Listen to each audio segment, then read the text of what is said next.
اللہ اللہ اللہ۔ بسم اللہ الرحمن الرحیم۔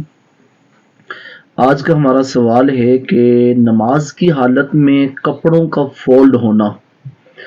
عموماً جن لوگوں کی شلوار بڑی ہوتی ہے وہ نیفے کی طرف سے اوپر والی جانب سے اپنی شلوار کو سمیٹ لیتے ہیں، یا جن لوگوں نے پینٹ پہنی ہوتی ہے وہ نیچے کی جانب سے پانچوں کی جانب سے اپنے پینٹ کو فولڈ کر لیتے ہیں۔ یہ دونوں صورتیں شرعاً کیسی ہیں اور ان کی صورت میں نماز ادا کرنا کیسا عمل ہے؟ گزارش یہ ہے کہ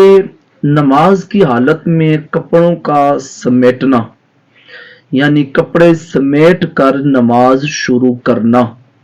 یہ مکروہ تحریمی ہے، اور جو بھی نماز اس صورت میں ادا کی جائے وہ نماز واجب الاعادہ ہوتی ہے، یعنی ایسی نماز کو دوبارہ پڑھنا ضروری ہوتا ہے۔ حدیث شریف میں ہے کہ رسول خدا صلی اللہ علیہ وآلہ وسلم نے ارشاد فرمایا، امرت ان اسجد علی سبعۃ اعضاء، مجھے حکم دیا گیا ہے 7 اعضاء پر سجدہ کرنے کا، وَأَلَّا أَكُفَّ شَعْرًا وَلَا ثَوْبًا، اور مجھے یہ حکم دیا گیا ہے کہ میں اپنے کپڑوں کو اور اپنے بالوں کو نہ سمیٹوں، یعنی نماز کی حالت میں کپڑے نہ سمیٹنے کا اور بال نہ سمیٹنے کا بھی مجھے حکم دیا گیا ہے۔ اور کتب فقہ کے اندر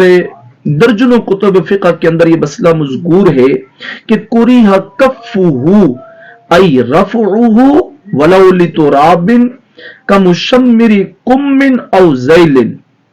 کہ نماز کی حالت میں کپڑوں کا سمیٹنا یہ مکروہ ہے، اگرچہ وہ دامن کو سمیٹا جائے، اگرچہ وہ کپڑے کے کسی اور حصے کو سمیٹا جائے، گرد و غبار سے بچانے کے لیے، مٹی سے بچانے کے لیے، کسی بھی غرض سے اگر کپڑے کو سمیٹا جائے اور سمیٹ کر نماز ادا کی جائے تو نماز ادا کرنا مکروہ ہے۔ اور اس مسئلہ کی دلیل یہ حدیث پاک ہے کہ جس میں رسول پاک صلی اللہ علیہ وآلہ وسلم نے صراحتاً نماز کی حالت میں کپڑوں کے فولڈ کرنے سے منع فرمایا ہے۔ اللہ کریم سنت کے مطابق نماز کی ادائیگی نصیب فرمائے۔